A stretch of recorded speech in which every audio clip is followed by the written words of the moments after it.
Hello, today I'm going to tell you how to export a PDF from Indesign. So I've created a basic Indesign document here that's 8.5 by 11 with my bleeds. Your document will be with bleeds or without bleeds.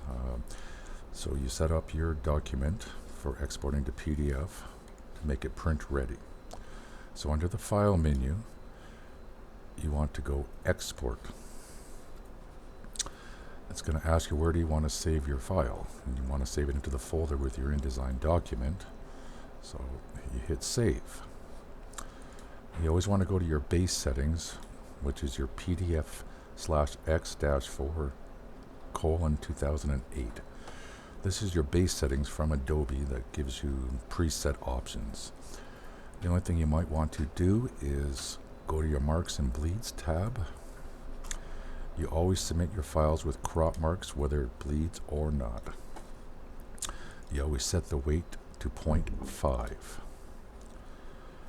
In this particular case, you can do your increments at 1/16 of an inch, and you notice they all go to 1/16 of an inch because this little lockbox is checked that says make all settings the same. If I disable that, you can individually adjust them. However, it's best just always leave this checked. You can also use document bleed settings if your document is set up properly with the bleeds. In this particular case, mine is. You can see this red line, which has an 1/8 of an inch bleed on it from the page edge. So if I hit this button here, use document bleed settings, it'll automatically apply those bleed settings that you've set up in your document. You always want the offset, the crop marks, the same amount as the bleeds. So in this case, again, 0.125 inches. So I'm going to set my marks to offset by that much. You then hit export. This was a fairly simple document, so it just took 2 or 3 seconds.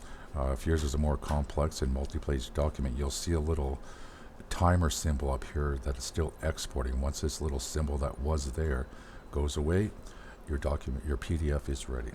So you want to save your InDesign document, minimize it, go to the folder where you save the PDF, you open up your PDF, and you can see that you have a print-ready PDF with your crop marks and your bleeds. And this file is now ready to be submitted to First On Color for printing. Thank you very much. Bye.